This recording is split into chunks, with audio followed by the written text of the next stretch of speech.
10 horas em ponto, muito bom dia, começando aqui pela PAN, mais um nossa revista radiofônica no Rádio Brasileiro, até às 11h30. Vem com a gente, você está convidado nessa terça-feira, 31 de janeiro de 2017, a fazer parte dessa conversa que tem informação, prestação de serviço, tudo isso, entretenimento, tudo isso aqui no nosso bate-papo na bancada do Morning Show. O futuro da Lava Jato. Depois de homologar as delações da Odebrecht, a ministra Carmen Lúcia está prestes a anunciar o método de escolha do novo relator da operação no STF.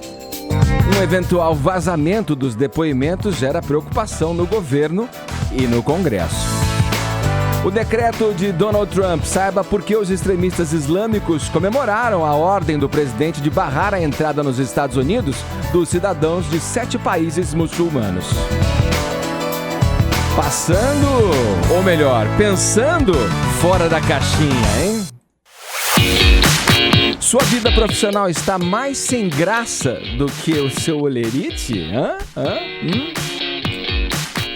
Muita calma nessa hora, meu querido ouvinte. Nosso convidado de hoje, o comediante, palestrante e professor Murilo Gun, vai nos dar dicas preciosas sobre criatividade, inovação e empreendedorismo. O programa está só começando, esses só alguns destaques, tem muito mais pra gente conversar nesta manhã de terça aqui no Morning Show. Aliás, vou aproveitar a vinda do Murilo Gun aqui no programa para dividir com os nossos ouvintes o tema do nosso WhatsApp. Não tem ainda? Então anota, 11 931 17 1009 é o nosso WhatsApp para você interagir aqui com o Morning Show, mandando mensagens de áudio ou então mensagem de vídeo também. Mostre sua carinha, converse com a gente. Você se considera criativo? Um cara inovador no trabalho? Ou acha que seu chefe e sua empresa estimulam a sua criatividade? Conta pra gente aí, dá o exemplo de uma ação criativa, uma solução criativa que você teve ultimamente. Ou sei lá, que você presenciou de um colega que é batuta nessas coisas de inventar moda e que se dá bem quando inventa moda. Mande pra gente aí uma mensagem curta em áudio ou em vídeo pelo 11 931 17 1009. Agora eu dou bom dia para a nossa querida Paulinha, que está retornando ao Morning Show. Retorno hoje. Depois da sua... O que você teve? Virose. Sei. Melhor não entrar em detalhes, não é bom dia pra vocês. Quando não se sabe, é virose. Dia, né? Não é isso mesmo? E aí, já temos uma hashtag pra chamar de nossa nessa terça? Temos, vamos lá, hashtag em fevereiro eu.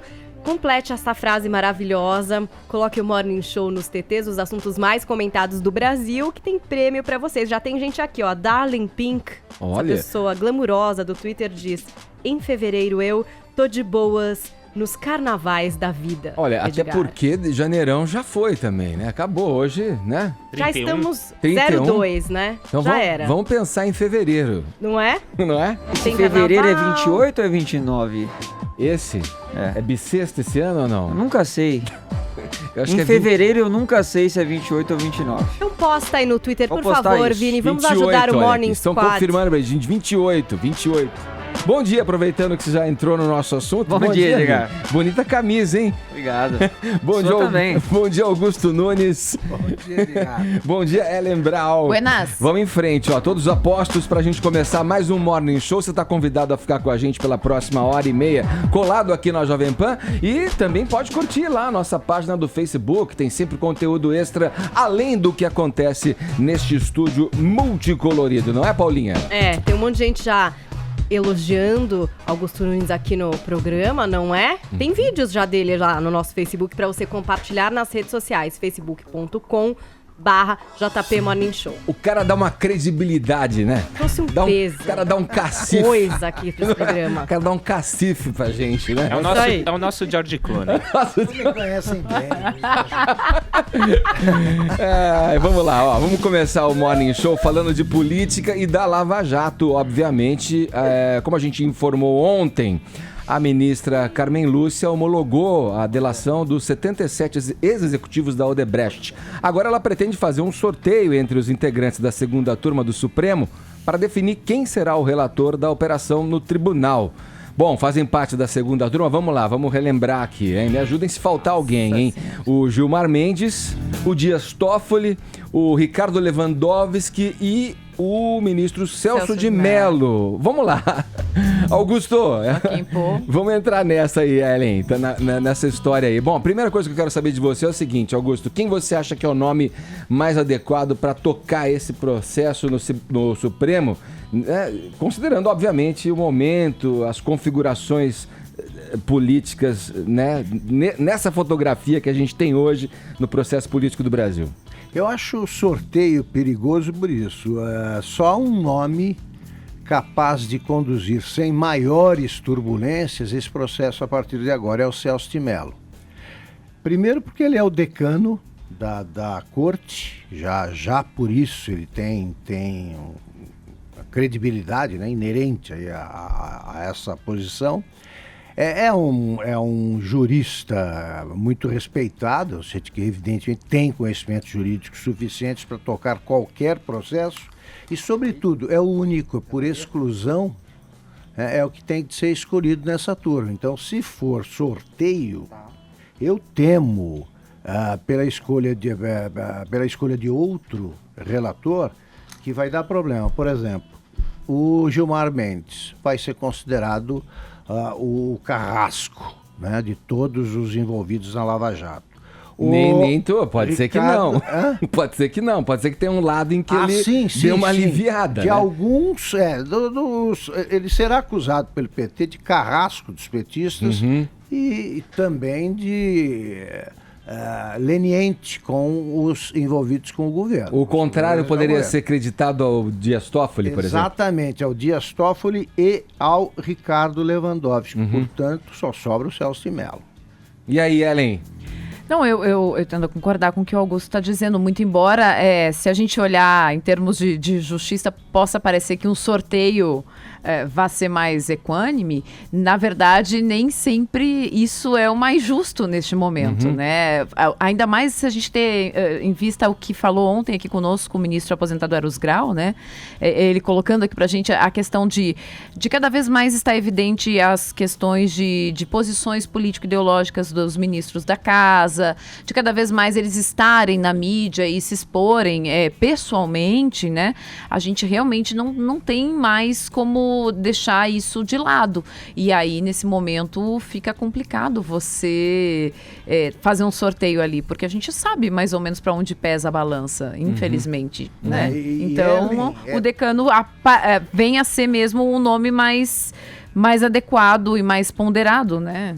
Jornalista gosta de gente que dá entrevista, né? Mas nesse caso, quem menos fala mais se credencia a comandar o processo. O único que não dá entrevistas, ou pelo menos entrevistas fora de hora, é o Celso de Mello. Isso que você está falando vem ao encontro do que a gente conversava ontem com o ministro aposentado Eros Grau, que o Lewandowski, o Zavascki era um cara recluso, ele não gostava muito de aparecer. E ajudou, né, no processo todo. Vamos colocar uma coisa aqui. O relator agora vai decidir manter ou não o tal sigilo dos depoimentos dos ex-executivos da Odebrecht. Aliás, eventuais vazamentos a esse respeito ou a retirada do sigilo dessas delações aí tem gerado uma preocupação considerável, né, nos corredores tanto do Planalto quanto do Congresso. Esse conjunto de depoimentos aí não tem como a gente avaliar de outra forma que não como nitroglicerina pura. Olha, Edgar, aqui, por exemplo, então, somos todos confiáveis. Agora, se a gente pedir off, já fica um pouco mais difícil, porque somos 6. É difícil, né? O brasileiro pede. Agora, muita gente tem acesso aos depoimentos. Não vai haver... Aliás, vai haver vazamento. Claro que sim. Se eles tentarem invalidar um depoimento pelo vazamento, aí é um negócio muito doido, porque eles vão criar uma tremenda confusão. Vazamento vai haver sim. Alguém do PT que souber de alguma coisa sobre gente do governo vai fazer vazar, o contrário acontecerá, e é assim. Mas nesse ponto não era bom quebrar o sigilo, porque aí você evita esse vazamento seletivo das coisas? Claro, e aliás, não tem havido vazamento seletivo, tem sobrado para todo mundo. É ou não é? Desde que o governo entrou nessa parada aí, tá sobrando para todo mundo. Para logo com esse negócio de sigilo, porque é você sonhar com o impossível, não existe. Olha, aí na questão desse sigilo que a gente está falando aqui, eu vou estender o assunto agora ao nosso correspondente em Brasília, Zé Maria Trindade. Tem 2 parlamentares em especial que devem estar muito preocupados e apreensivos nesse momento. Um, conhecido como o Índio, vocês se lembram dessa? O Índio e o Botafogo, codinomes atribuídos ao Eunício Oliveira e ao Rodrigo Maia, favoritos a vencer as eleições no Senado e na Câmara. O Trindade tem aí pra gente os detalhes, mas nessa história de que os dois estão preocupados, você não me deixa mentir não, né, Trindade? Bom dia. Pois é. E olha, é isso mesmo, esse é o caminho. Muito bom dia, Edgar, bom dia a todos. Olha, Edgar, as eleições aqui da presidência da Câmara e do Senado, que acontecem nessa quinta-feira, né, já estão com o resultado definido mesmo. O Botafogo vai ser o presidente da Câmara e o Índio vai ser o presidente do Senado Federal. E na quarta-feira, ou seja, amanhã, o Supremo vai abrir os trabalhos e decidir aí se um réu pode continuar na linha sucessória da presidência da República. E já existem votos aí para definir que não. Ou seja, Eunício Oliveira já nasce ameaçado ali na presidência do Senado Federal. Agora, importante hoje aqui, a gente sente que pela primeira vez todos admitem que ninguém pode barrar a Lava Jato. Isso todo mundo já sabe e não há como. E outra constatação é de que, revelado o conteúdo da delação da Odebrecht, e muita gente que fala na delação da OAS que vem em seguida. A OAS até é menor, mas é muito mais profunda, né? A OAS, ela teve uma relação muito mais firme com vários governos. Então essa é mais temida por aqui. Então há sim uma preocupação muito grande e todos já estão esgotados aí dessa fase de susto. Ninguém mais se assusta com nada por aqui, viu? Ô Trindade, o Augusto tá aqui, deve ter pergunta para fazer para você também, mas antes de passar a bola aqui, especificamente sobre a eleição na Câmara dos Deputados, tem ainda uma movimentação. Tem toda a história de que seria inconstitucional a reeleição. Ele alega que não no mandato temporário, então o que o credenciaria a participar e a disputar de novo, né, para mais um pleito à frente do Congresso, né, o Rodrigo Maia. Tem toda essa celeuma aí que o Supremo também parece que num primeiro momento não quis meter a mão e julgar a legitimidade dessa candidatura do Maia ou não, mas tem toda uma articulação também dos partidos de oposição para tentar aí, se não lançar um candidato próprio, embolar o meio de campo para levar para segundo turno, né? É isso aí. E dentro de um contexto político, né? Os líderes entendem aqui que esta articulação do governo para manter Rodrigo Maia na presidência da Câmara é interessante para o presidente Michel Temer, para o governo quando não se mexe, quando não se tem turbulências, a coisa pelo menos anda de forma normal. E o Centrão está entendendo que se trata de uma movimentação para isolar esses partidos do chamado Centrão e fortalecer o PSDB, que vai para o Palácio, né? O líder que está deixando a liderança, o deputado Antônio Embaçaí da Bahia, vai assumir a Secretaria de Governo. Esses outros candidatos, Jovair Arantes, Rogério Rosso e o Júlio Delgado, vão se unir contra Rodrigo Maia. E é por isso que todos eles foram ao Supremo pedir um mandado de segurança para impedir que Rodrigo Maia possa disputar a presidência da Câmara dos Deputados. E o candidato de oposição não emplacou muito, né, André Figueiredo, do PDT. Mas esta junção dos deputados aí do Centrão e oposição a Rodrigo Maia está crescendo. Mas não chega a ameaçar, não. Só se houver mesmo uma decisão jurídica. Do contrário, o Rodrigo Maia será reeleito. Eu queria aproveitar o que disse o Trindade, antes de falar da disputa pela presidência da Câmara e do Senado, que me parece muito importante. Seja qual for o ministro escolhido para relatar a Lava Jato em substituição ao Teori Zavascki, ninguém para mais a Lava Jato. Para não. É o que ele lembrou, exatamente isso. O que eu acho é que se alguém tentar obstruir o andamento das investigações ou retardar, isso aí vai criar uma crise tremenda, mas não vai parar a Lava Jato.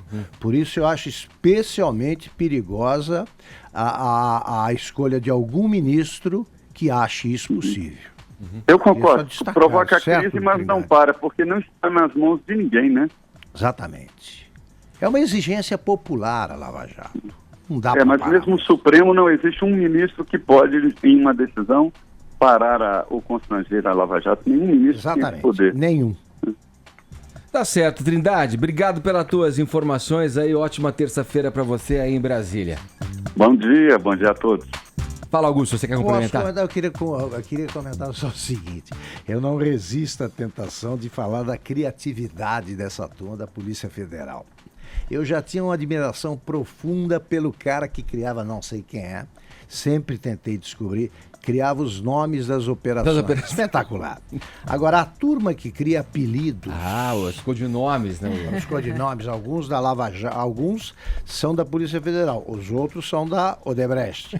Porque eu acho índio é bom. O Botafogo também é bom. Agora, os outros são espetaculares. Por exemplo, Vamos lembrar alguns? feio, muito feio, Muito feio. e boca mole. O feio e o muito feio teve razão, muito feio, reclamou. se queixar. Ele se Mas, queixou. Claro, feio ainda dá, mas muito feio é grave. Isso é porque você não está ainda adaptado aos nossos criadores de hashtag aqui do programa, Augusto Nunes. Agora você vai descobrir o que é Agora que eu vou criatividade. descobrir. Agora você vai É descobrir verdade. quem são. Agora 10 horas 17 minutos, horário de Brasília. Quinta-feira, vamos falar agora. A jornalista Patrícia Poeta estampa a capa da edição de fevereiro da revista Marie Claire. A publicação, ela fala pela primeira vez sobre o trauma que a fez desistir de ser mãe novamente. O que aconteceu? Quais são os detalhes dessa matéria, Vini? Alguns trechos aí da entrevista para a Marie Claire foram divulgados e dentre alguns assuntos ela falou realmente deste trauma quando ela estava nos Estados Unidos, Edgar, e ficou grávida de seu primeiro e único filho, né, o Felipe, que hoje tem 14 anos. Só que na época da gravidez, ela relata que nos Estados Unidos eles prolongam o parto normal até o extremo, para não ter a Tempo de necessidade espera, né? de fazer a cesárea, né? E isso se prolongou até a 42ª semana de parto. No dia ela teve 14 horas de contrações muito fortes, chegou até a sentir algo estranho no coração, que ela ficou até mais preocupada, até que o médico e as enfermeiras tomaram ali a decisão de realmente fazer a cesárea. Mas ela fala que os médicos foram muito frios, né, durante todo o procedimento, durante todo o processo. Ela relata que muitas brasileiras também contaram este drama, né, de ter um filho lá nos Estados Unidos, e que isso virou um problema para ela ter um segundo filho. Toda vez que ela pensa novamente em engravidar, volta o receio, volta toda essa preocupação por causa deste drama que ela viveu há 14 anos atrás lá nos Estados Unidos. A gente fala, né, muito se preconiza da importância do parto natural, né? Mas cada caso é um caso, tem que avaliar. Nesse caso, a Patrícia mesmo talvez não tivesse apta em ter o bebê naturalmente. Então teria que recorrer que essa à questão cesárea, da intimidade, primeiro que é outra cultura, né? Brasil e Estados Unidos já tem um choque cultural aí. O que a brasileira espera da receptividade de um médico talvez não seja o que o médico americano está Pode preparado oferecer. para dar. É. E o que eu tenho algumas amigas que tiveram filho fora do Brasil e que elas me falam muito é que aqui a gente está acostumado a fazer com o mesmo médico e na rede privada. Então você tem aquele seu médico de confiança que já te atendia antes e tem até uma relação ali com você mais afetuosa. E que lá nos Estados Unidos você vai para a rede pública e muitas vezes, cada vez o atendimento é com o médico e que, enfim, não tem essa coisa pessoal, de você poder ligar a qualquer momento para tirar uma dúvida e ter um approach mais pessoal mesmo. E momento em que a mãe precisa de toda a segurança, se sentir bem ali, né? Na hora do parto. Né? Confortável na hora Exato. do parto. Mais do que isso, a gente sabe que, por exemplo, no Brasil se tem toda uma discussão, porque é o segundo país do mundo que mais faz cesarianas de cesárea. formas desnecessárias. A gente chega num índice apavorante de quase 56% dos partos no Brasil serem cesarianas, né? E aí, quando você vai para Por outros opção, países... não por necessidade, né? Exatamente. Quando você vai para outros países, e é o caso dos Estados Unidos, você leva, às vezes, a um outro extremo, que é tentar forçar o máximo possível o parto natural, né? E nem sempre Não, em ambos os casos, eu sempre acho que a mãe fica vendida. Porque pois não é. é a médica, e você tá lá, o cara fala, olha, não, vamos Você esperar não mais uma estudou pra semana. isso, você tá rendida ali, você Tá tudo acredita na certo. pessoa, né? Você vai acreditando, Você tá tanto pra acreditar. esperar quanto pra fazer a cesárea. Se o cara fala, olha, não, no seu caso não vai ter jeito, é cesárea. Você vai discutir, você fala, ah, não, querida, eu quero ficar até 40 semanas. Você vai lá e faz. E nos Estados Unidos é a mesma coisa, se é pra esperar, vamos esperar, né? Agora se vai traumatizar, aí já é outra Eu história. li, eu aliás, não é sei super- exatamente Ela- de quem proferiu a frase, mas eu li um trecho dessa reportagem que fala sobre o drama da Patrícia Poeta, e na iminência de dar à luz, ou ali no momento em que deu à luz, alguém da equipe disse, mais um pra pagar imposto. O médico disse Foi pra um ela obstetra. que quando Foi obstetra. aí ela pariu e ele disse, mais um pra pagar impostos. Tipo, um momento, né, que é super importante. Que você mágico. vem com essa- Foi muito mágico esse É uma momento. piada muito comum nos Estados Unidos, mas totalmente inadequada humor assim. para o momento. né? Ela definiu este dia como um dos piores da vida dela, um dos dias mais terríveis da vida dela. Olha aqui, vamos falar de cinema agora? Paulinha, cola comigo nessa aqui. Vamos falar. ai. Vamos falar. Voltou, hein? É brincadeira. Vai ter spoiler sim.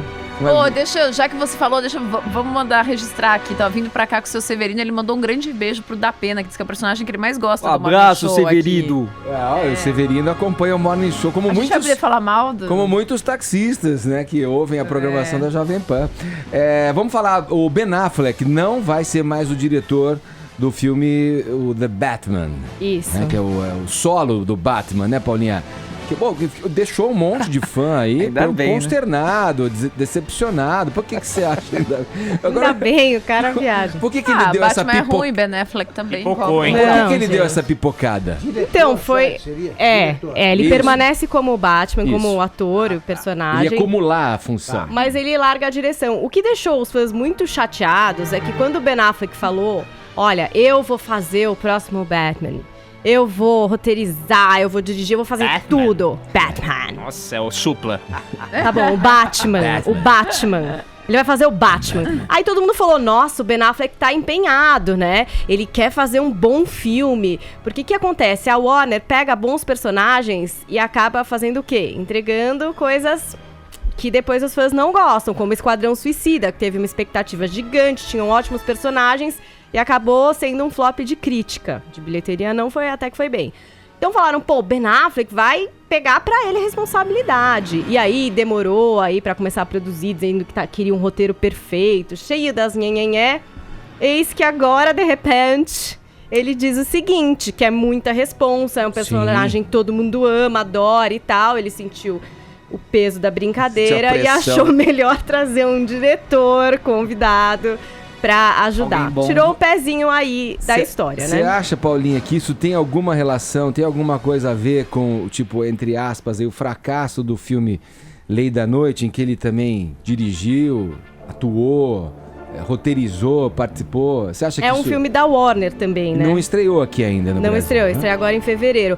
Mas a Warner apoiou, disse ok, apoiamos o Ben Affleck, ele permanece comprometido aí com a história, tudo bem, vai vir esse diretor.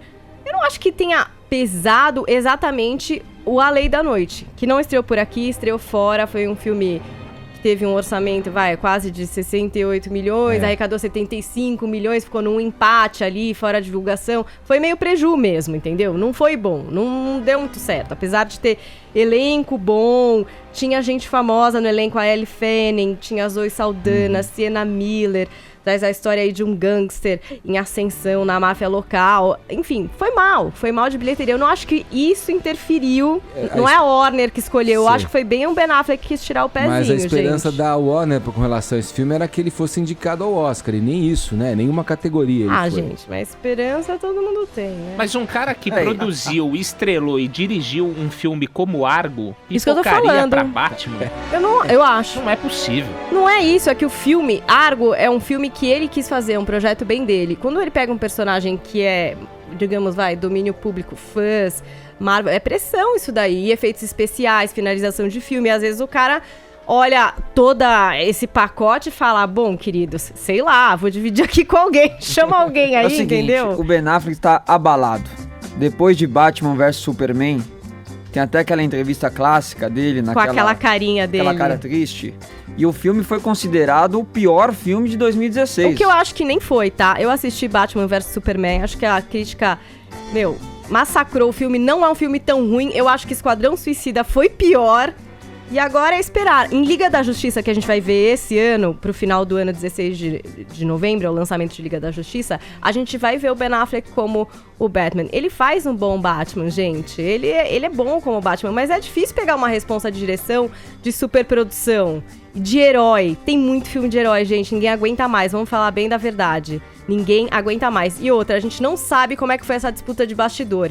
E se ele queria imprimir uma marca de um tipo de filme e a Warner falou, queridos, sei lá, acho que assim não vai rolar, Ben Affleck. Desse jeito que você quer fazer, a gente não vai fazer o filme. Não dá pra saber qual foi a costura. Bom, mas ele certamente vai atuar na direção junto com algum diretor ali que vai assinar o filme, né? A interpretação tá de bom tamanho. Eu acho que tá ótimo, é isso. Faz lá o Batman, ganha uns milhões e depois faz um outro argo, uma outra coisa mais pessoal, que pode fracassar ou dar certo, é sempre aquela loucura. Eu quero saber se você vai dar spoiler do próximo Batman. Eu vou dar todos os spoilers, inclusive o final do filme, com exclusividade aqui no Morning Show. Ô Paulinha, vamos partir aqui pra uma coisa mais... Vamos sair do cinema americano, partir aí, pegar a ponte aérea e aterrissar na Europa. Eu quero saber de você como é que o Pedro Almodóvar recebeu a notícia aí, né, da presidência. Ele vai presidir o júri da próxima edição do Festival de Cannes. Isso. É a primeira vez que um espanhol vai presidir o júri. E bem o Almodóvar que nunca ganhou, né?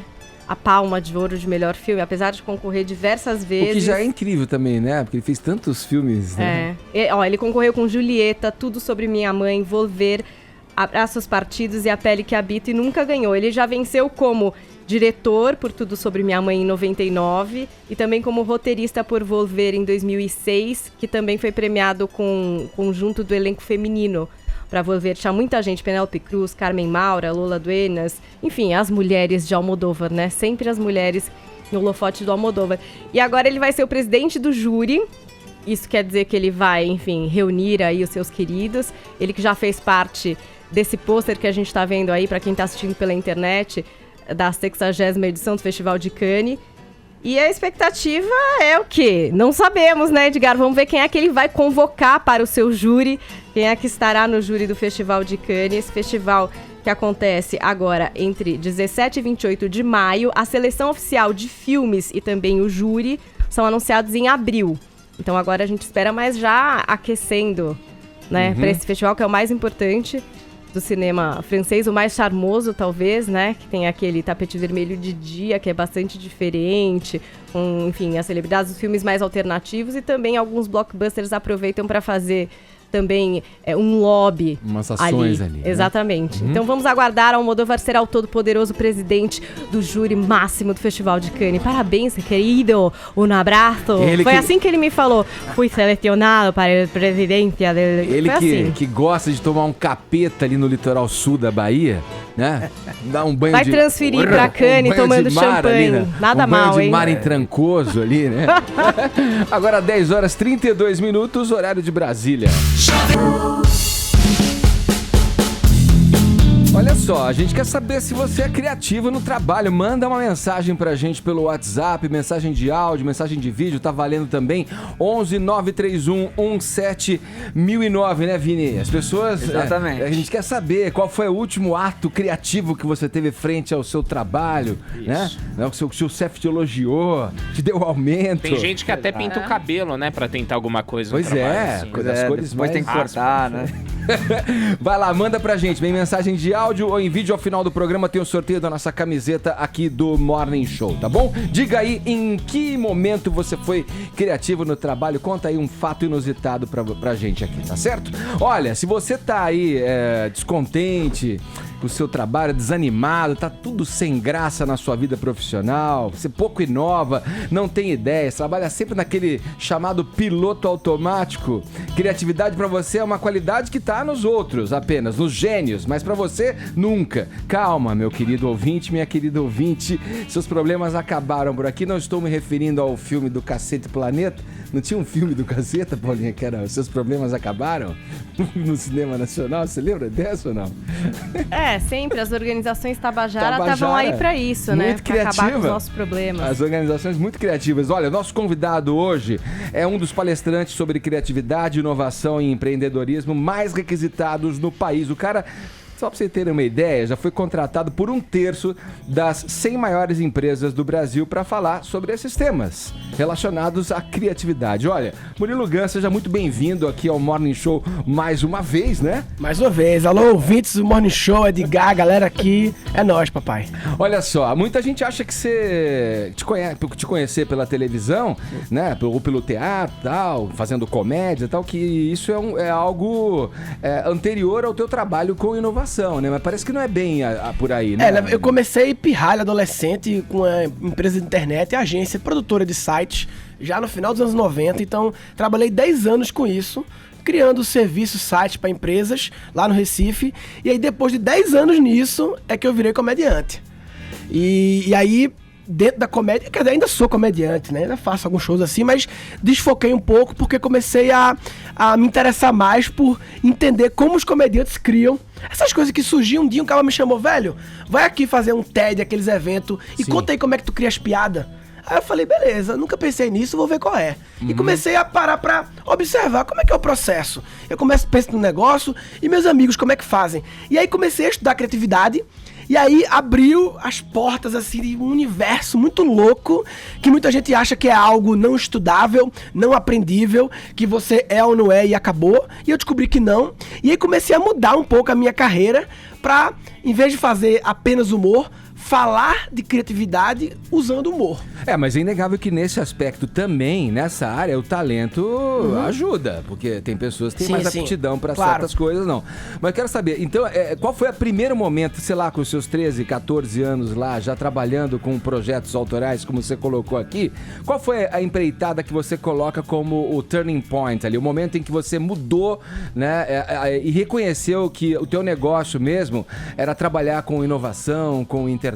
Cara, quando eu tinha 13 anos de idade, foi a primeira coisa que eu fiz, eu acho, foi um turning point, porque tava começando no Brasil a internet, isso em 95, eu tinha 12 anos, tava começando a internet, que novidade, e eu criei um acesso à internet, lá um dos primeiros do Brasil, né, e eu resolvi fazer um site, que era um negócio que poucos sites, eu me lembro quando eu encontrava um site na internet, eu anotava na caderneta, encontrei um site, anotava, porque tinha poucos, né?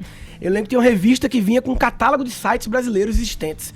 E eu criei um site, chamava Guns Hot Page, que foi a primeira coisa empreitada, um empreendimento que eu fiz e criativo, que era um portal, era uma curadoria de conteúdo, tipo um wall da vida, tinha lá piadas, músicas, e o principal atrativo que era fotos da Playboy que eu escaneava. Enfim. Um grande atrativo. Outros tempos, né? Chamar o público, né? O público. Mas, Murilo, eu fico pensando assim, você fica viajando o país, indo para empresas, dando consultorias, né? E ensinando um pouco dessa criatividade, inovação.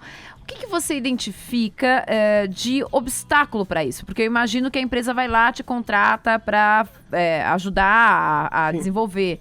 Mas, por outro lado, a própria empresa que te contrata para ensinar a desenvolver isso tem uma história, tem uma mente ali que tá muito ligada, arraigada a coisas, né, antiquadas, que é difícil de mudar. Quais são os obstáculos que você vê na prática quando você chega lá? A principal variável para a criatividade numa empresa é cultura.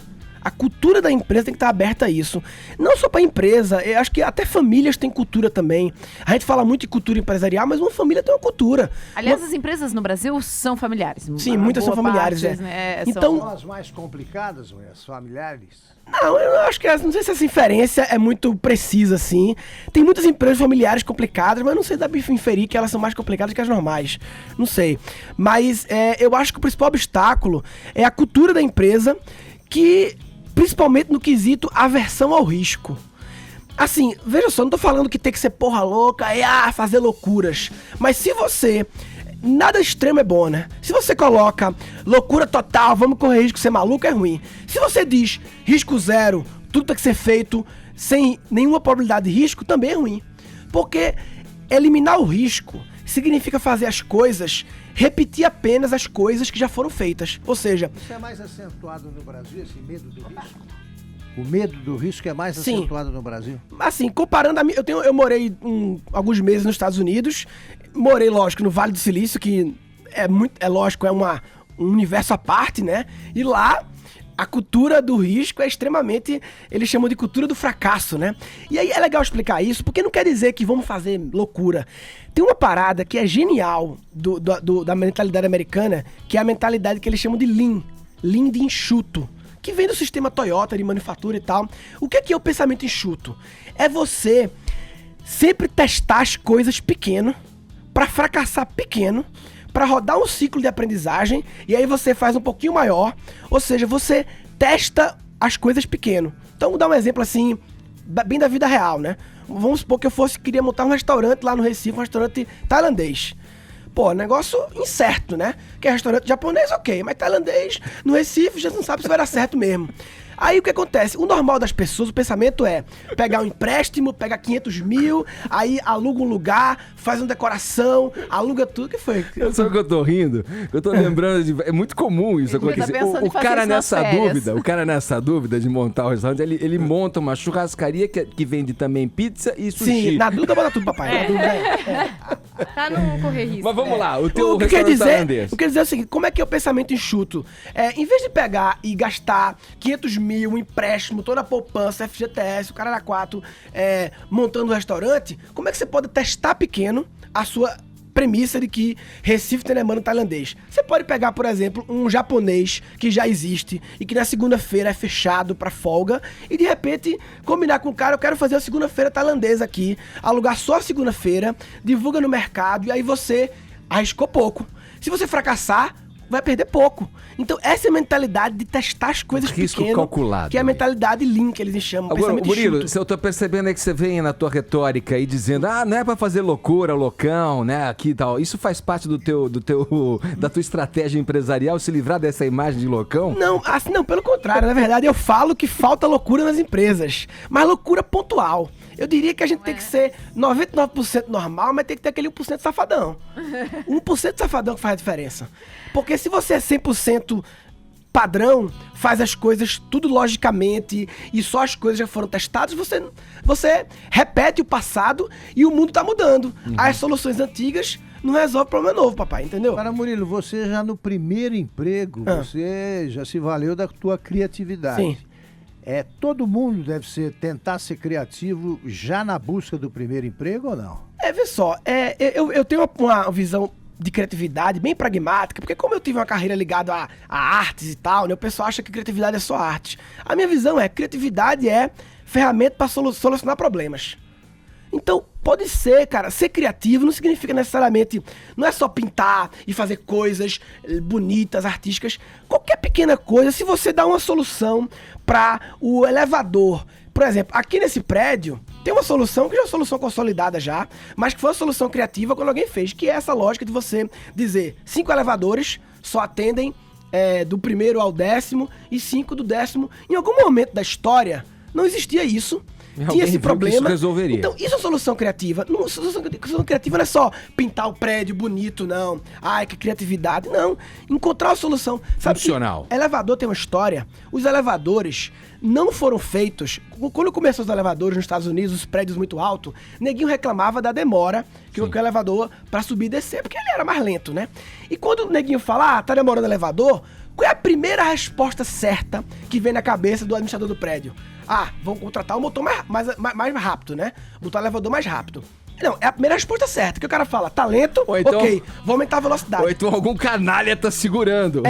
Mas sabe qual foi a solução lá nos primórdios pro elevador? Foi colocar um espelho. Elevadores não nasceram com espelho. o espelho foi colocado depois. E por que foi colocado? Porque as pessoas que reclamavam da demora não era um problema de fato de demora, demorava 40 segundos. Era um problema de ansiedade, porque não tinha o que fazer naqueles 40 segundos. E ao colocar um espelho, você pode Se ocupar da vaidade ali, né? Ver a gravata, dar uma alisada, tirar as espinhas. Ô, Murilo, mas tem... dependendo da pessoa, pode provocar mau humor também. Também pode. Mas tem coisas práticas, Se for assim, muito pra feio. exercitar essa criatividade? Você falou, é resolver problema, tá bom. Como é que você começa a pensar de forma criativa a respeito dos problemas? Legal. 2 coisas básicas. Primeira coisa, uma coisa que crianças têm muito, nós temos filhos aqui e todos nós também fomos assim como crianças, mas que a gente perde quando vai ficando velho, que é curiosidade. Mas por que curiosidade é importante para a criatividade? Porque curiosidade significa o quê? Se interessar por coisas que não são necessariamente da sua área. Não é isso? Curiosidade é isso. Porque quando você é biólogo e lê biologia, isso não é curiosidade. Curiosidade é o biólogo que lê finanças. Isso é curiosidade. E qual é a importância de um biólogo ler finanças? É porque, cara, as soluções dos problemas, elas têm estruturas que você pode fazer uma analogia da solução. Ou seja, uma solução dada para o mercado financeiro pode ser utilizada no laboratório de biologia com pequena adaptação. Então, quando você mantém a curiosidade infantil, a gente, quando vira adulto, fica muito obcecado em ser conhecimento vertical, ser especialista numa coisa, e essa coisa de mestrado, pós-doutorado, não sei o quê, sempre vertical. E é importante ter o conhecimento horizontal também, que é se interessar por outras coisas, porque você aumenta seu repertório, e aí, velho, no dia que você tem um problema do elevador, você acaba associando, talvez o cara que teve a ideia do espelho, ele talvez, inconscientemente ou não, viu em outro contexto alguém colocando o espelho para fins de entreter as pessoas, e ele, conscientemente ou não, aplicou essa estrutura análoga para isso. Então, curiosidade, primeira parada. Ô Murilo, você é um cara do stand-up, né? E o stand-up chegou a um ponto aqui no Brasil que muita gente começou a fazer. E o stand-up é falar do cotidiano, só que começou a se repetir alguns temas aí de alguns comediantes. Você encontrou nesse ponto aí da criatividade algo que você pudesse se diferenciar dos outros? Sim, o stand-up teve muita gente entrando, porque é um negócio com baixa barreira de entrada, né? Você, teoricamente, não precisa ter dinheiro pra entrar, não tem que ter uma franquia do McDonald's, tem que ter 1 milhão, isso não precisa. E eu, quando tava atuando 100% como comediante, eu criei um estilo próprio, que era teorias, né? Minhas piadas eram sempre meio com a teoria maluca sobre as coisas, né? Agora, tá acontecendo um movimento agora no stand-up muito interessante, que aconteceu nos Estados Unidos também, que na primeira década, vamos dizer assim, do stand-up no Brasil, começou mais ou menos essa nova geração, 2005, sei lá, tá acontecendo agora um movimento das piadas mais introspectivas. Vê que louco, porque antes as piadas eram sempre assim. Rapaz, já parou pra pensar que o trânsito, já parou pra pensar que o avião, já parou pra pensar, era sempre olhando pra fora. E agora tem no movimento vários comediantes, Thiago Ventura, Nando Viana, os caras que estão surgindo aí foda, que estão começando a fazer piada olhando pra dentro. Então, eu que fiz umas piadas novas agora sobre ser pai, a minha experiência específica de ser pai, sabe? O Nando sobre como ele procrastina as coisas. Então, isso acaba evitando as coincidências, porque cada pessoa você começar a olhar pra dentro mesmo, e não ficar só olhando pra fora. O que é que tem de errado no céu, no avião? Começar a olhar pra dentro. Então tá acontecendo isso, e eu acho que é legal esse movimento, que ocorreu nos Estados Unidos também, essa mesma lógica. Murilo, deixa eu aproveitar o gancho que o Vini trouxe aqui, né, da parte de humor, tal, dessa parte do sketch, do stand-up, e dividir aqui com os ouvintes que ainda não viram, né? Que são poucos que não viram, porque esse é o teu vídeo de maior acesso, né? No teu canal no YouTube, que é a entrevista com o estagiário. Clássica, estagiário. Vamos conferir um trechinho. Solta aí, Bruno.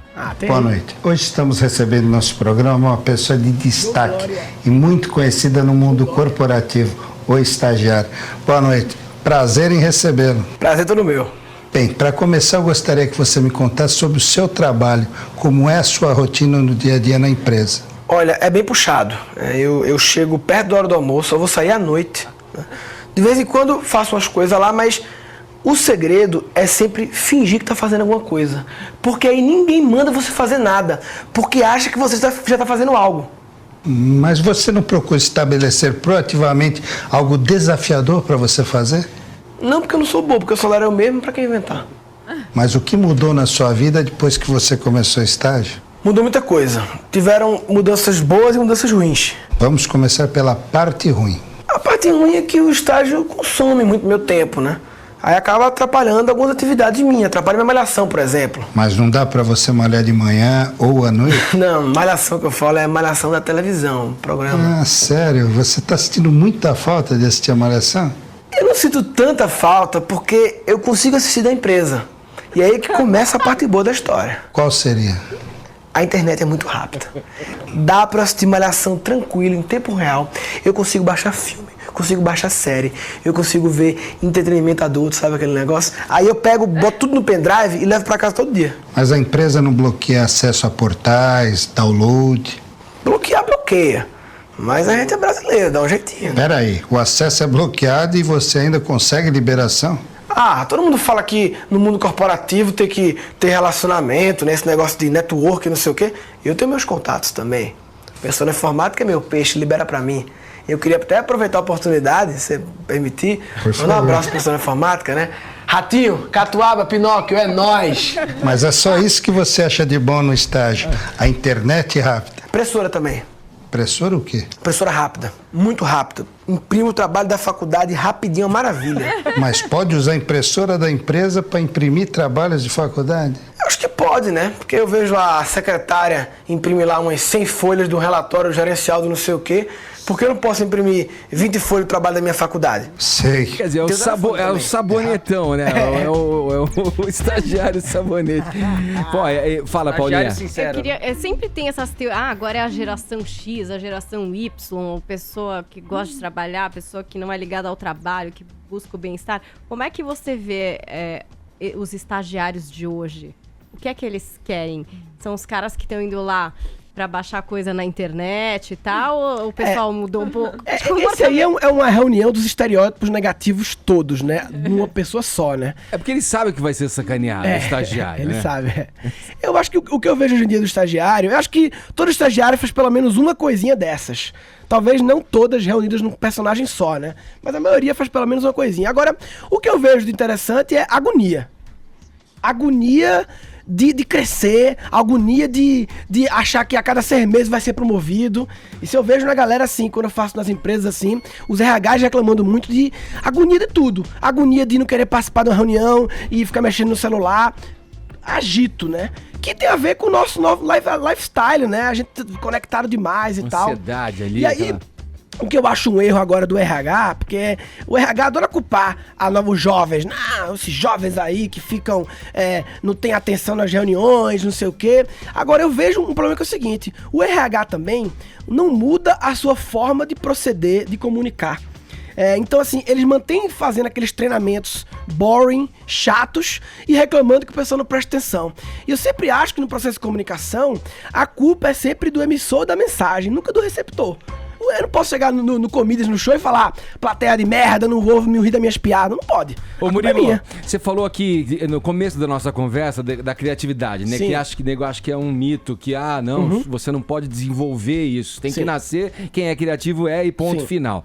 Mas você falou contrariamente a isso, né? Eu queria saber o que você pode dizer para os nossos ouvintes em termos de você treinar isso, desenvolver essa criatividade e quais os mitos que cercam quando se fala em criatividade. Tá, beleza. Mitos, essa história que eu chamo de mito do dom, de achar que é um dom de pessoas especiais. Você falou antes a história de, talento, aptidão natural é importante e tal. Tem uma frase do jogador de basquete americano que eu acho muito boa, que é o talento ganha do trabalho duro. O trabalho duro ganha do talento quando o talento não trabalha duro. Ou seja, de fato, aptidões naturais ajudam.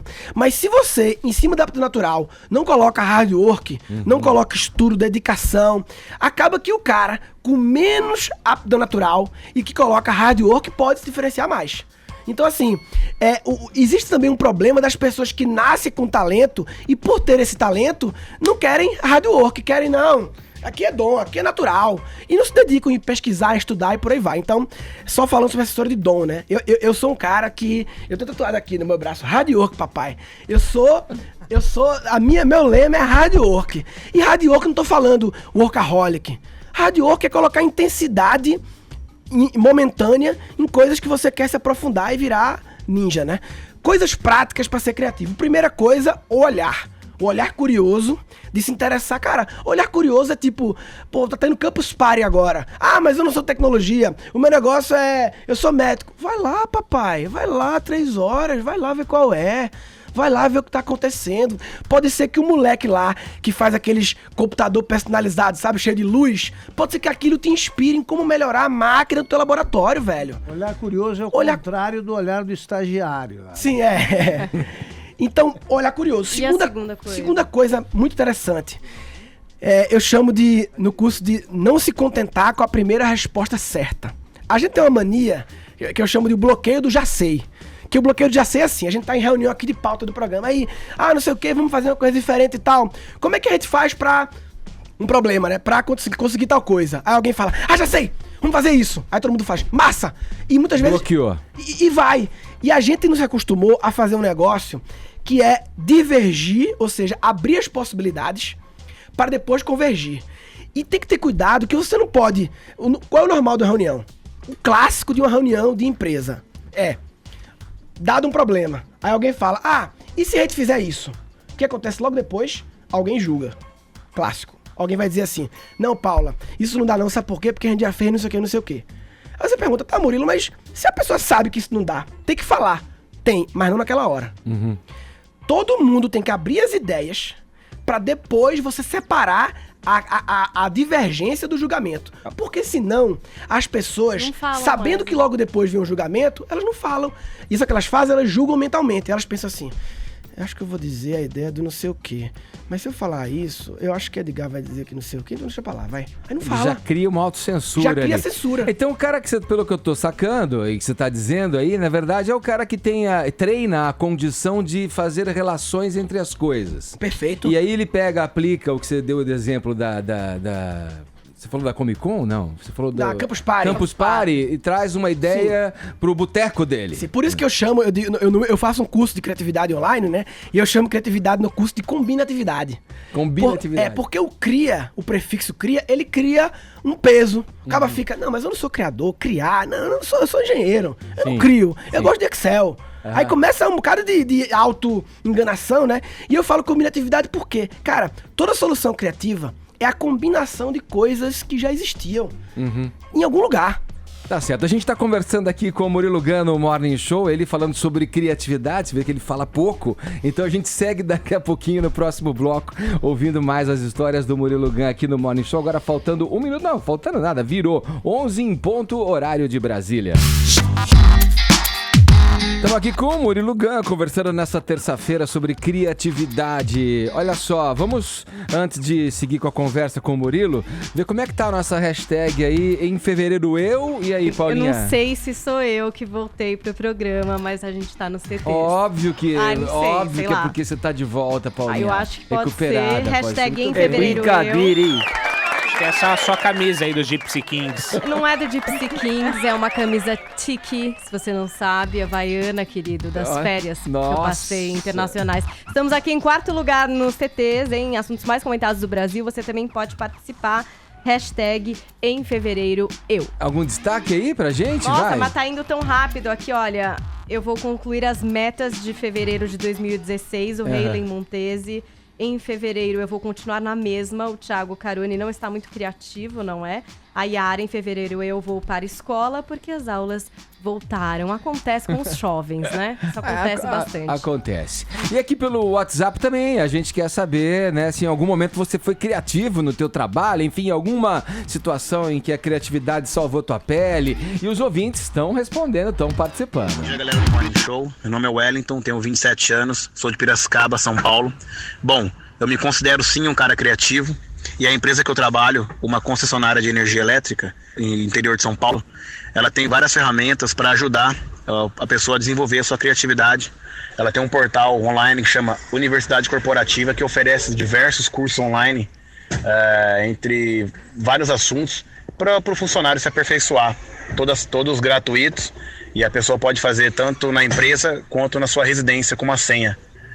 Bom, é isso aí. Valeu, galera, e bom dia. O curso é válido, Murilo? Esse curso que nem a empresa oferecendo cursos? Sim, tá valendo, né? Valendo, lógico. Okay. O importante é não ser uma coisa top-down que chamam, né? Que é, tem que fazer aí, velho. Sim. Tem que ter engajar as pessoas, elas quererem fazer, né?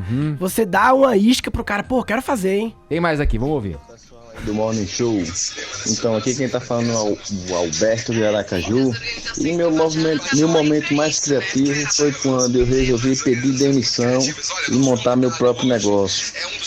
Fazem 10 anos já que eu saí do meu último emprego de carteira registrada e até hoje estou trabalhando para mim. Meu patrão sou eu mesmo. Queria saber o que ele faz, não falou, né? Podia falar a atividade dele. Fiquei curioso também. Bom dia, galera do Morning Show. Meu nome é Marcos, é a segunda vez que eu participo do programa. Eu sou caminhoneiro de Anápolis, trabalho com carreta cegonheira.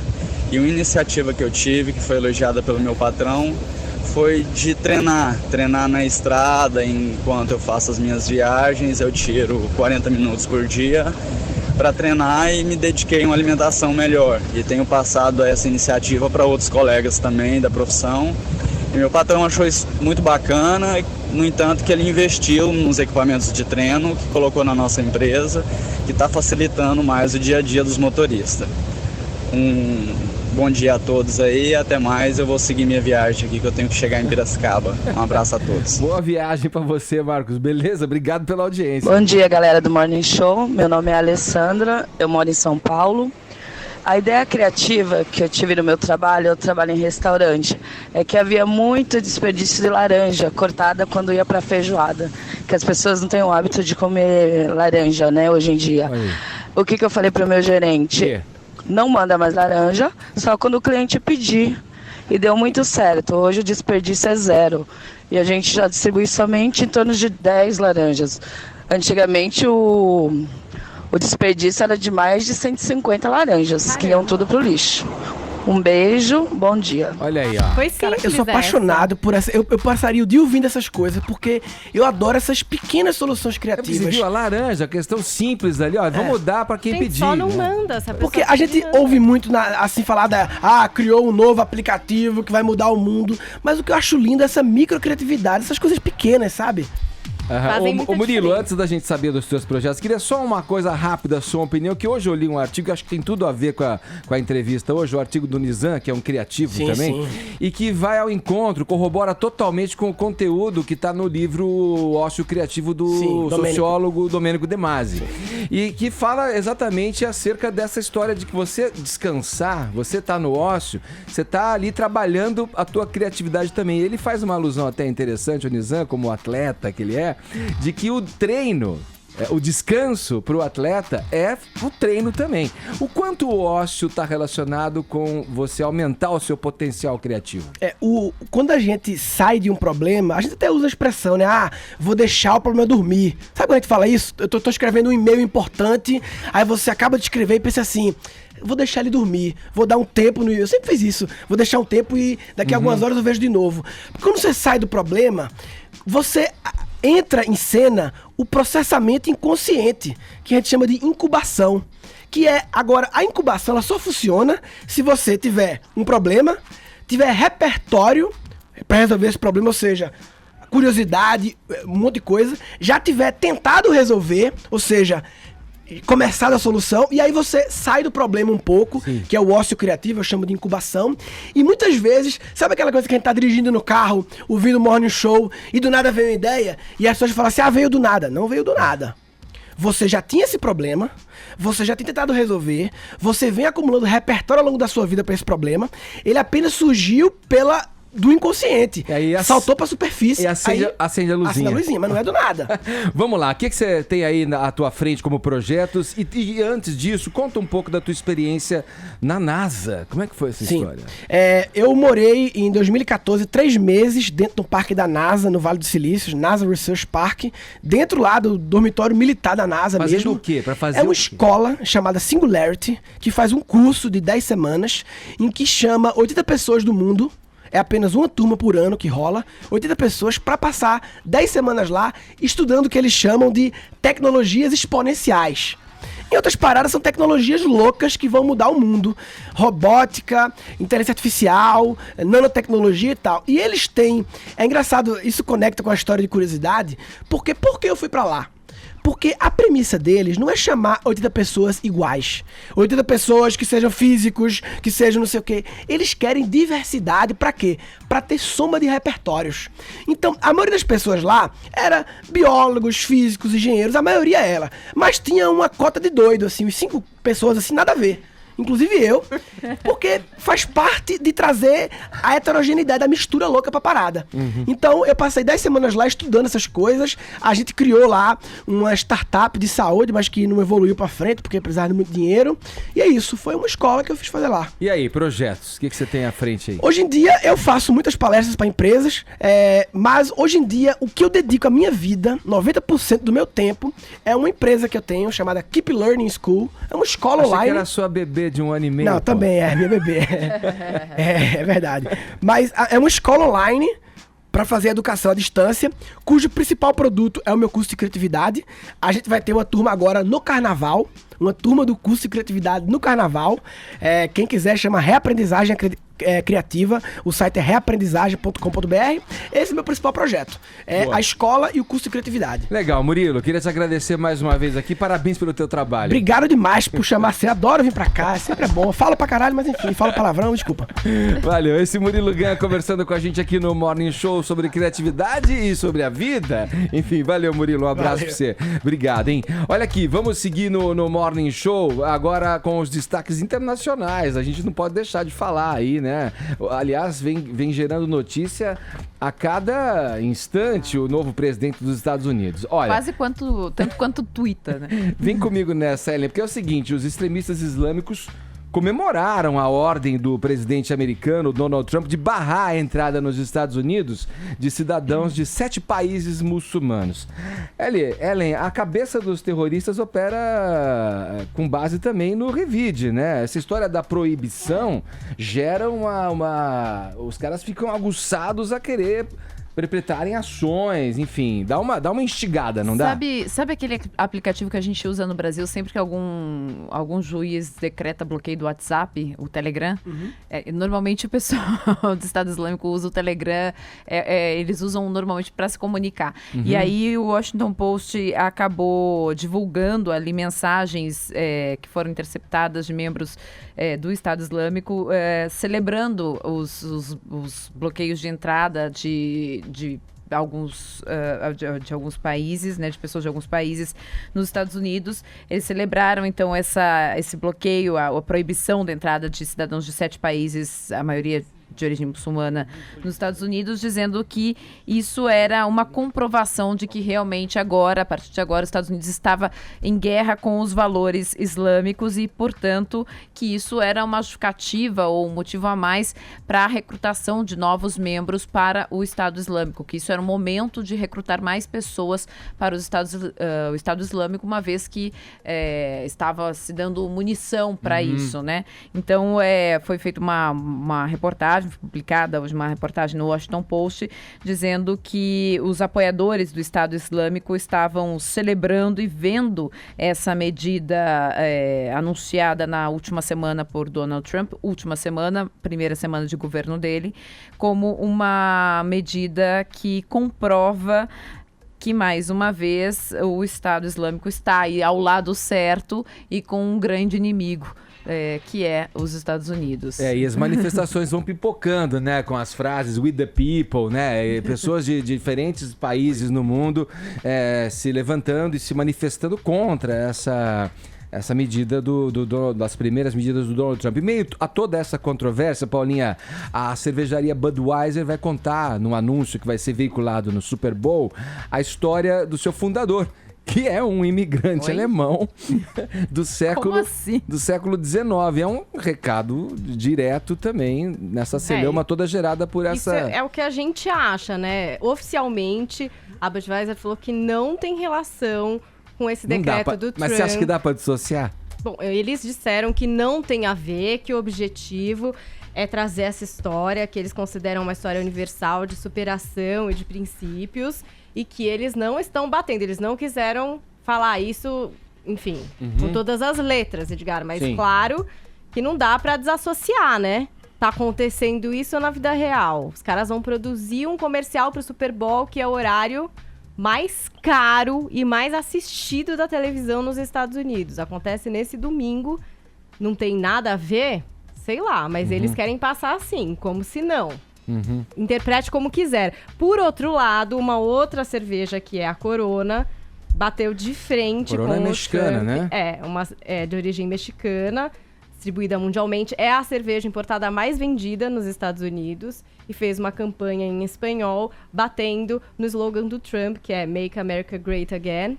Eles usaram isso daí para falar que América somos todos, né? Chega de usar o nosso nome para promover divisões. Querendo dizer que a América não é só os Estados Unidos, mas todas as Américas, rica em diversidade, enfim. E aí sim, aí bateram de frente mesmo. Quiseram mandar o recado com certeza. Fizeram uma outra opção. Agora, o engraçado, quer dizer, curioso, é que ambas são do mesmo grupo, né, Edgar? Ambas, Corona e Budweiser, são do grupo belga-brasileiro Ambev InBev, que é do Jorge Paulo Lemann. Mas aqui no Brasil, também a assessoria não comentou, porque essa ação da Corona é internacional. Sim.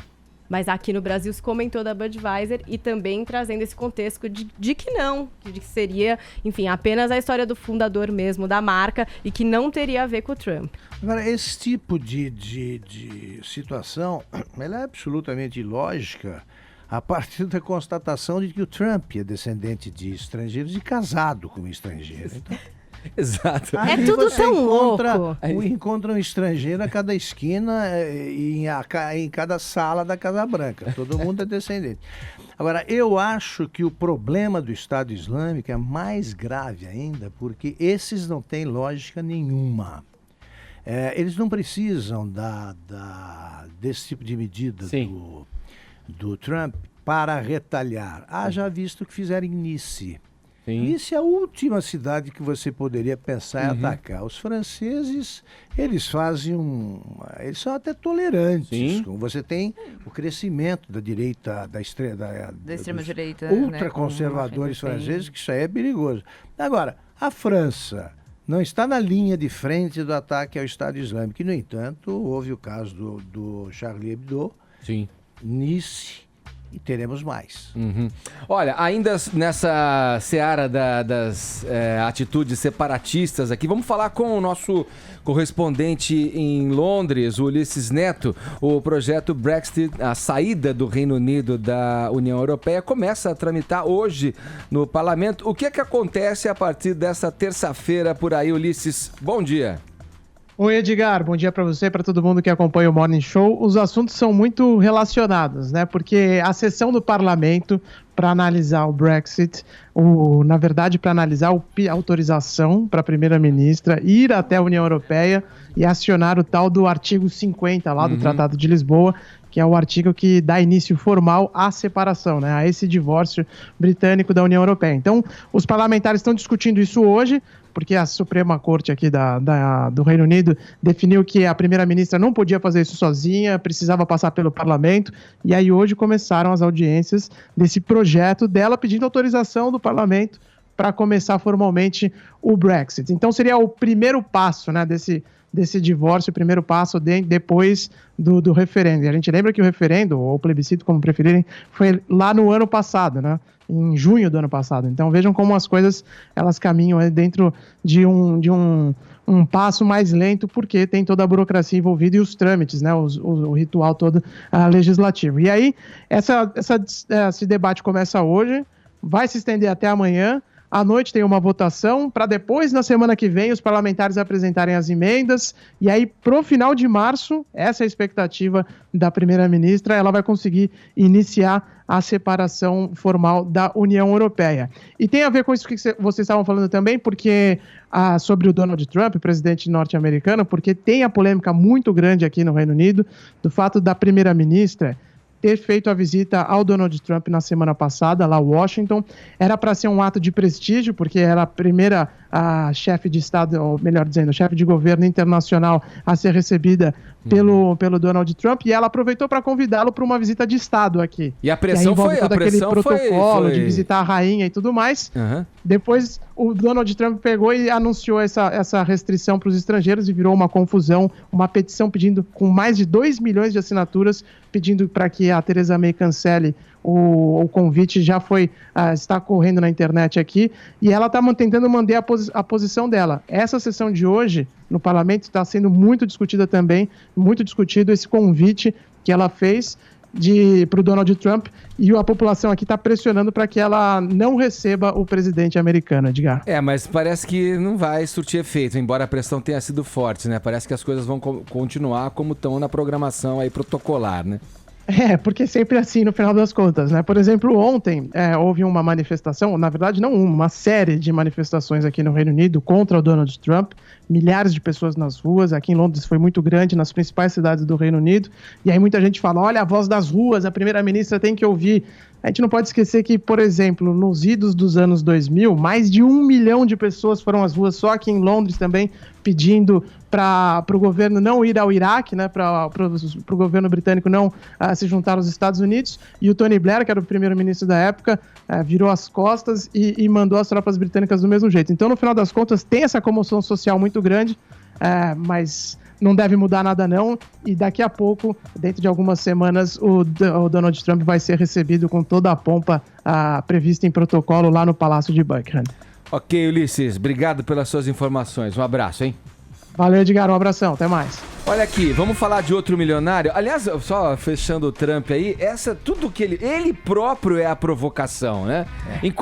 Para qualquer lado que você olhe, as medidas que ele quer implementar, ele em si personifica a maior provocação, né? Na sua origem. Bom, agora vamos falar de outro milionário. Eu quero trocar uma ideia com você, Augusto. Olha, o empresário Eike Batista, ou Ike Batista, como ele gosta de ser chamado, é o novo habitante da cela de 15 metros quadrados num presídio conhecido como Bangu 9. Será que na casa dele tem 15 metros quadrados? Acho que nenhum aposenta. Parece que nem o lavabo. Parece que tem uma dúzia de beliches ali com metais de ouro, né? Banhados a ouro e tal. Olha, você já contou pra gente aqui, Augusto, que você escapou de pagar a conta de um jantar pro Eike Batista. Mas parece que não faz muito sentido, porque o cara, afinal de contas, confessa aí pra gente, Augusto, o cara era o sétimo cara mais rico do mundo. Eu comecei a contar ontem, eu completo agora rapidamente. Eu revi até o programa, é uma Roda Viva de dezembro de 2010, e tava lá o Eike Batista falando, não sei o que, bilhões, trilhões, quatrilhões, e todos nós embarcados ali naquela canoa furada, porque a gente falava assim, poxa, você era o 13º do ranking da Forbes, agora você é o 8º. Eu falei, quero ser o primeiro. E por que você quer ser o primeiro? Porque eu sou competitivo e vida que segue.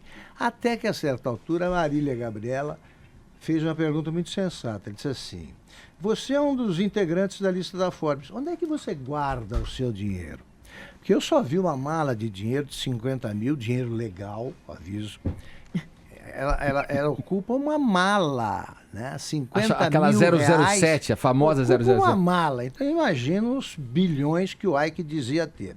Aí, onde é que você guarda o seu dinheiro? Aí ele disse assim, não, todos os meus recursos estão todos aplicados nos meus projetos.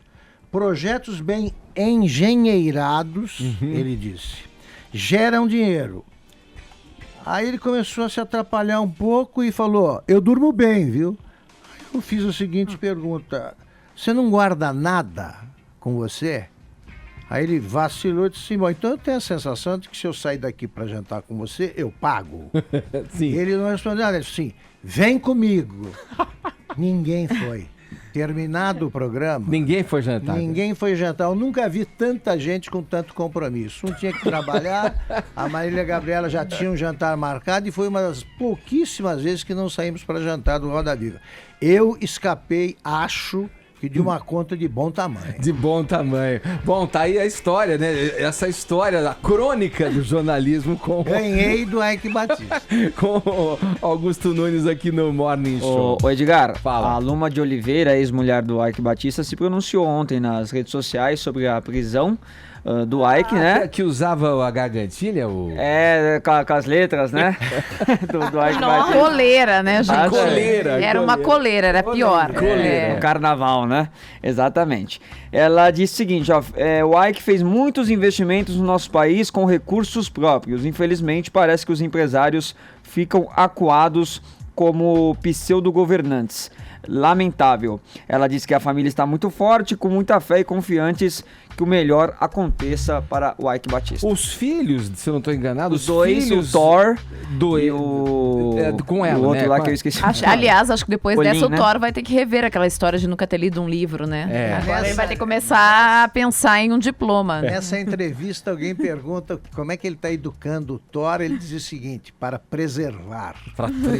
Edgar, você sabe que aqui no Morning Show a gente não é chegado a ironia, a sarcasmo, esse Não, tipo de a coisa. gente não gosta E disso. eu vi alguns memes ontem de muitíssimo mau gosto. Um, por exemplo, trazia a foto de alguém que ali aparecia como um presidiário com uma correntinha aqui de Ike. Ike, vi Eu achei essa. uma sacanagem Foi fofo. grande. A outra piada que estava circulando é: gostaria de saber para que presídio a peruca do Ike foi levada. Também achei de péssimo gosto. Só queria registrar essas coisas. A peruca de $50 mil foi rapidinho, né? Uma passada demais. Deixa eu anunciar aqui o nosso Opinapan aqui no Morning Show, a enquete que você pode participar baixando o nosso aplicativo. Já não tem ainda, vai lá, é fácil, você não... É grátis, né? Você não paga nada, preenche um cadastro e passa a interagir por essa via também aqui com a programação do Morning Show. O que tá rolando agora, a enquete desse momento é o seguinte: a ministra, como dissemos aqui no programa, Carmen Lúcia, presidente do Supremo Tribunal Federal, pretende fazer um sorteio entre os integrantes da chamada segunda turma do tribunal para definir quem assumirá a relatoria da Lava Jato no Supremo. Qual membro dessa turma seria o melhor relator da investigação, na tua opinião? Vai lá no Opinapan, tem a alternativa que é o Gilmar Mendes, o Dias Toffoli, o Ricardo Lewandowski e o Celso de Mello. Dê a sua opinião, o resultado ao longo da semana aqui na programação do Morning Show. E aí, como é que estamos na nossa hashtag, Paulinha? Estamos de uma forma maravilhosa, Maravilhosa. que em segundo lugar. Olha, cara. Uhul! No Brasil, o assunto mais comentado do Aê! Brasil, hashtag em fevereiro eu.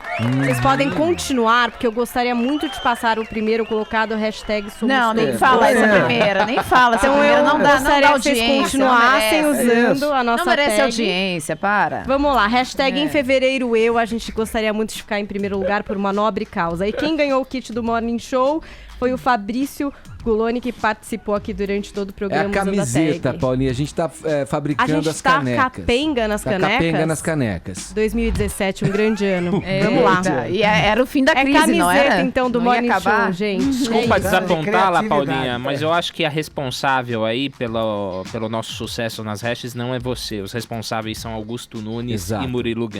É, tudo bem, eu Dorme divido com essa. com eles, tá? Eu divido. Obrigada, Morning Squad, maravilhosos da internet. Voltamos. Bom, mas aqui no WhatsApp sempre ganham os ouvintes que participam. Olá. Tem o sorteio agora da camiseta. Vai pra quem, Vini? Vai para o Wellington de Piracicaba, Edgar. Falado, uma salva de palmas para os nossos ouvintes ganhadores. Então, e a gente volta amanhã aqui na programação da Jovem Pan, no mesmo horário, a partir das 10 da manhã. Paulinha, beijo, hein? Beijo. Beijo, Ellen. Beijo. Abraço, Augusto. Abração, Vini. Vai, Valeu. o Murilo ficou com a gente até o fim. Bora. aqui. Valeu, Arcon. Ai, que loucura. Olha aí, você que tá no canal oficial do Morning Show, pode se inscrever por aqui, ó. Esse é o caminho. Assim você recebe todas as notícias a toda hora, também pelo YouTube do Morning Show. Vai lá, ó.